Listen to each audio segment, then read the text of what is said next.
Jihad itu harus bawa pengomando, penguasa ada jelas lawan negara mana yang mau diserang, ada biaya perangnya, ada pasukan perangnya. Ini teroris radikal punya pasukan nggak? Nggak jelas saja pasukan dari mana istananya. Kalau orang mau berunding dengan mereka, kemana mau berunding? Nggak jelas siapa pimpinannya, mana markasnya, nggak jelas. Ini namanya pasukan-pasukan abu-abu semua. Makanya namanya banyak abu. Lihat tuh, abu ini, Abu Jundal, Abu Jindin, Abu Jun, ya kan? Abu-abu semua. Karena pasukannya memang abu-abu. Nah, kalau anak muda kita tidak diberi pemahaman yang benar tentang jihad, mereka akan mudah terdoktrin dengan paham radikal itu. Jangan takut. Ini enggak singkirkan pelajaran jihad dari madrasah-madrasah, ini bahaya. Negara ini tegak karena dipelajari itu masalah jihad dulu. Tapi perlu diajarkan dengan sesuai dengan paham Ahlus Sunnah, jangan paham radikal nanti gitu. Maka perlu dipilih yang ngajarinya orang yang paham akidah Ahlus Sunnah atau bukan. Karena banyak orang saya ngaku Ahlus Sunnah tapi nggak paham akidah Ahlus Sunnah. Banyak itu. Nah itu. Jadi sisi kedua sesana apa tadi?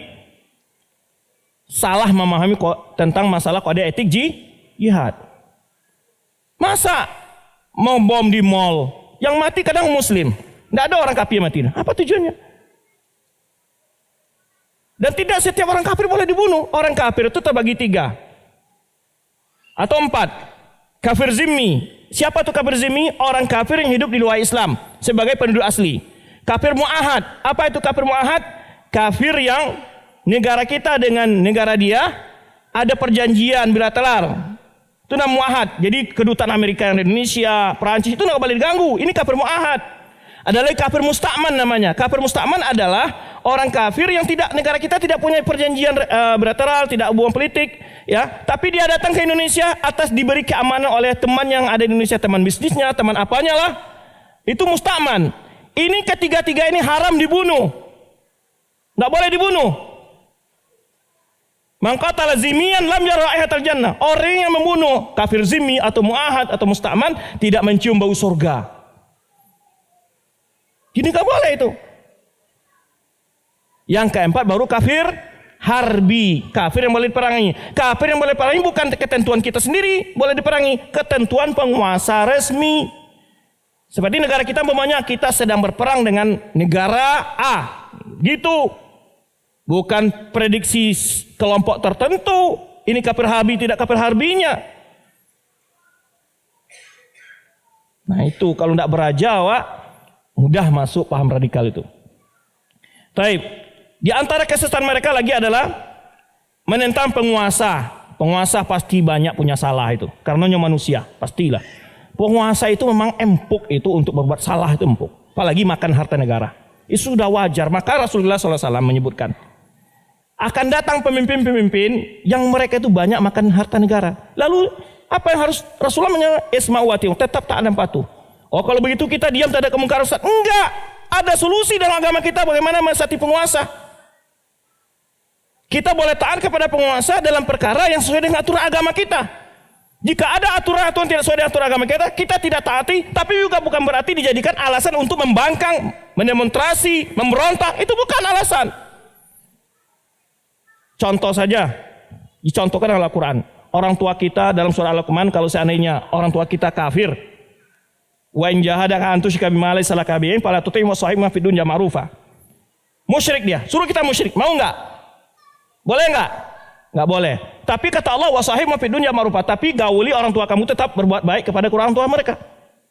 Berakhlak pemerintah selama perintahnya itu adalah kebaikan, itu wajib taat. Seperti mulanya masalah apa? Aturan lalu lintas. Kalau sudah diaturkan itu wajib sudah taat. Setiap antum memotong lampu merah, dosa. Dosa antum. Karena itu adalah karena maslahah amah. Wajib ditaati itu. Kalau ada perintah penguasa yang tidak sesuai dengan ajaran agama kita, kita memang tidak taati.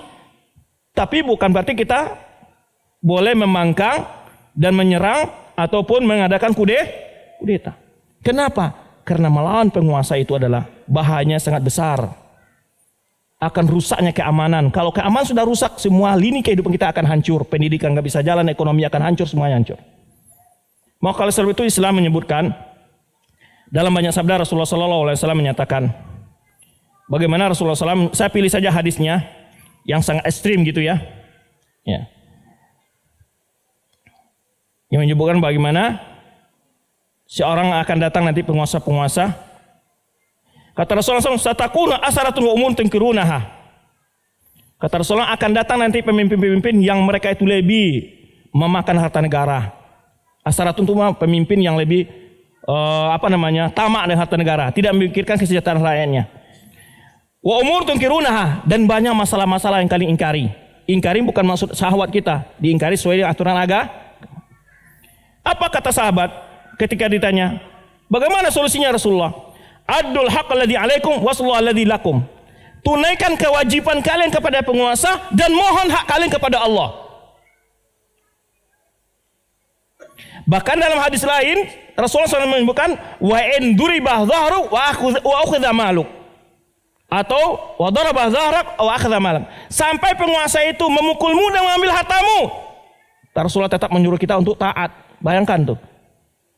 Tapi bukan ini untuk rekomendasi bagi penguasa buat semena-mena, karena juga ada hadis yang mengancam penguasa-penguasa yang zalim. Lalu apa? Kenapa Islam masih menyuruh ustadz kita taat pada penguasa yang sudah zalim ini? Islam di sini dalam rangka menghindarkan jatuh kepada mafsadah atau kehancuran yang lebih besar. Ini kondisi buruk. Tapi kalau kita berbuat sesuatu akan jadi kondisi lebih buruk lagi. Maka Islam memilih keburukan yang lebih ringan daripada umat ditimpa oleh keburukan yang lebih besar itu. Jadi Islam itu dua fungsinya. Tahqiqul maslahah mahdhah, membawa kepada kebaikan secara mutlak, nggak ada sisi negatifnya. Atau tarjih maslahah rajihah, waradun mafsada ar-rajihah, atau memilih kebaikan yang lebih dominan atau menjauhkan umat dari mafsada atau kerusakan yang lebih dominan. Walaupun di situ ada kerusakan, tapi bila ada kerusakan yang lebih besar, itu lebih utama untuk ditinggalkan. Jadi bukan rekomendasi ini untuk sering jo dai-dai salafi kok dituduh Pak. Itu penjilat gitu kan. Karena kita menyuruh orang taat kepada penguasa. Ya itu memang perintah agama, mau ngomong apa kita lagi? Kita jelaskan kepada umat. Coba lihat sejarah di mana setelah penduduk tidak patuh pada penguasa, melakukan pemberontakan, tidak akan dapat kebaikan. Tidak akan dapat kebaikan sama sekali. Syaikhul Islam Taimiyah dalam kitab beliau Minhajus Sunnah Nabawiyah menjelaskan. Beliau merentet sejarah-sejarah penentang terhadap penguasa, lalu beliau menyimpulkan kesimpulan, la yuslihuna din wala dunya. Mereka tidak bisa memperbaiki agama dan juga dunia. Amo tanya kini, anan teraso setelah diadakan demonstrasi tahun 98, malah lebih senang di zaman Soeharto di zaman kini Pak? Secara jujur jawab. Secara jujur jawab. Malah lebih lama di zaman Soeharto, Pak Soeharto rahimahullah. Amo tetap mengatakan rahimahullah kepada Pak Soeharto. Beliau itu adalah orang-orang yang memang punya kesalahan betul. Teraso kini kau akan dilakukan hal yang sama lagi? Mau lakukan hal yang sama? Lihat di negara manapun, pasti yang kondisi setelah mengadakan penentangan kepada penguasa, kondisi pasti lebih buruk. Lihat Mesir, lihat negara-negara lain. Jadi dai sunnah ini Pak, bukan mengajak kepada hawa nafsu. Kalau turi hawa nafsu Pak, setiap hari mencela penguasa sekera Jawa. Betul enggak? Mencari kesusahan hidup segala macam. Tapi doakan. Untuk apa? Kalau mencela ibadah enggak? Dosa. Kalau mendoakan, nah, kenapa nak cari pahala? Mencela pun kondisi tidak akan baik, lebih baik didoakan. Tahu-tahu semalam Allah mampu membalik hati presiden, menteri itu mampu. Gubernur, bupati mampu. Berikan doa. Pernah doa enggak? Jangankan doa untuk presiden dan bupati, menteri, doa untuk diri sendiri aja enggak pernah. Makanya kita tidak setuju dengan demonstrasi itu, Pak. Itu bukan solusi yang terbaik dan menyelesaikan masalah. Sering ambil contohan, kalau apa punya anak 5 orang, ya, kuliah, SMA, SMP, SD, TK, hari Minggu dilapihnya demonstrasi di luar rumah. Di KCN-nya, ayah ndak betul, bisa buat anak saja, tapi belanja dari sana sih, kan? Lama tuh, dia lama. Di sorak-soraknya, rumah aja dan lempar aja batu. Akulah presiden, harus dihormati. Kalau enggak kita menghormati penguasa kita, siapa lagi tunggu orang di luar? Makanya negara kita ini dipandang rendah oleh orang karena wibawa negara kita itu jatuh. Ini harus kita bangun. Memang ada kelemahan-kelemahan, mari kita selalu berusaha perbaiki. Minimal apa? Doa. Karena penguasa yang buruk bukanlah dosa penguasa saja, adalah termasuk penguasa rakyat. Maka Allah sebutkan surah Al-Imran, wa kadzalika nuwalli ba'dadh-dhalimin ba'dhan bima kanu yaksibun. Demikian kami angkat pemimpin-pemimpin yang zalim atas bagian yang lain, balasan atas dosa yang mereka lakukan. Makanya ketika kekejaman Hajjaj bin Yusuf, sekarang Hajjaj bin Yusuf di masa Umayyah yang memenggal banyak kepala orang di Kufah. Apa kata Hasan Basri? Ini adalah iqab Allah kepada kita. Jadi penguasa yang zalim itu kadang-kadang iqab dari Allah Subhanahu wa taala karena begitu banyaknya kerusakan di tengah masyarakat kita. Coba lihat kerusakan masyarakat kita, enggak terhitung macam-macam. Pembunuhan, penipuan, perampokan, perzinaan. Maka Allah balasi dengan penguasa yang zalim itu. Nah inilah manhaj Ahlussunnah yang kita jelaskan kepada umat. Tapi bukan berarti kita ini nanti belum calon jadi caleg ya. Saya bukan calon, belum pernah ya. Bukan kita dalam membela penguasa. Penguasa perlu nasihati. Bagaimana caranya? Ada berapa cara Ahlussunnah menasihati penguasa. Pertama, imma bertemu langsung. Jelaskan masalahnya. Atau laporkan ke DPR atau pihak wewenang yang memberikan nasihat. Atau melalui surat, atau SMS, atau apa saja. Dan terakhir apa? Doa, sudah selesai. Jangankan presiden, mama awak saya membuat lakukan kelakuan tidak baik, tidak mampu negur. Jadi kita perlu menimbang masalah, dan masalah itu dilihat. Jangan menambah masalah di negara ini. Kalau negara kita sedang rusak, mari kita sama-sama perbaiki. Setidaknya perbaiki diri dulu, keluarga, tetangga, masyarakat. Nah itu dimulai perbaiki. Jadi kita bukan berarti suka dengan kemungkaran, enggak, tapi ada cara. Ada cara mengusulkan pendapat, diadukan ke DPR atau kemana-mana. Lihat kalau ada hal-hal yang, apalagi sekarang seperti Kapolri, kalau melihat ada anggota-anggota saya yang shooting kirim, kan bagus itu. Berarti ada rencana perbaikan. Maka kita harus dukung hal-hal seperti itu. Siapa yang tidak salah? Dulu yang teriak-teriak korupsi kepada Soeharto itu siapa, Pak? Yang korupsi hari ini bukan? Allah itu mana belum dapat kesempatan aja itu. Kalau dapat kesempatan lupa itu tuh. Bukti yang masuk senang tumbin, yang masuk korupsi koruptor itu yang demonstrasi di zaman Soeharto banyak tuh. Yang teriak-teriak dulu korupsi Soeharto ada adil ini. Sekarang dia lagi. Jadi gantian aja sebetulnya. Maka kita harus tulus di dalam benar-benar mencintai negara ini. Tulus, bukan karena mencari jabatan, bukan mencari harta. Mari kita bina pada posisi kita masing-masing. Anda sebagai dai, sebagai ustadz, bina umat ini supaya benar jalannya dalam bernegara. Sebagai guru, beri pendidikan yang baik. Anda sebagai pedagang, berdagang dengan jujur.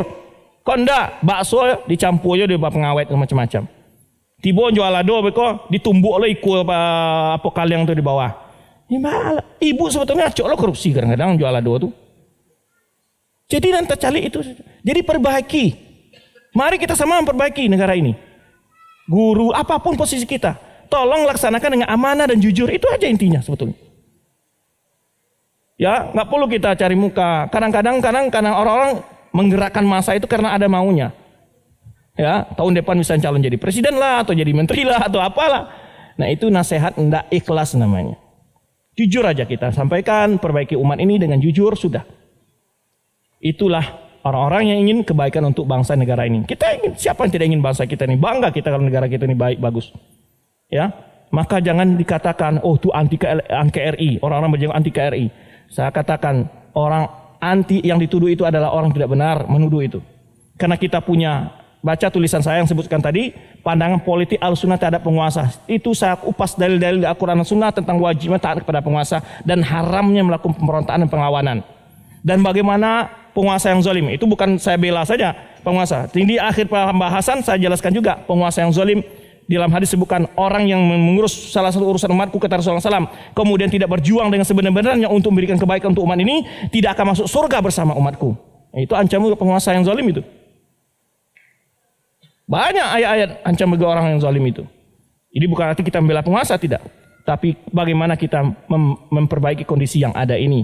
sesuai dengan tuntunan agama kita. Sudah selesai. Pasti cara yang diwahyukan Allah kepada Rasulnya itulah cara yang terbaik. Walaupun otak dan logika kita masih aja menimbang-nimbang. Ini betul apa enggak? Itu betul enggak? Pokoknya amalkan apa yang dikatakan oleh Allah. Apa yang disampaikan Rasulullah SAW. Itulah ketenangan dalam hidup kita ini. Ya.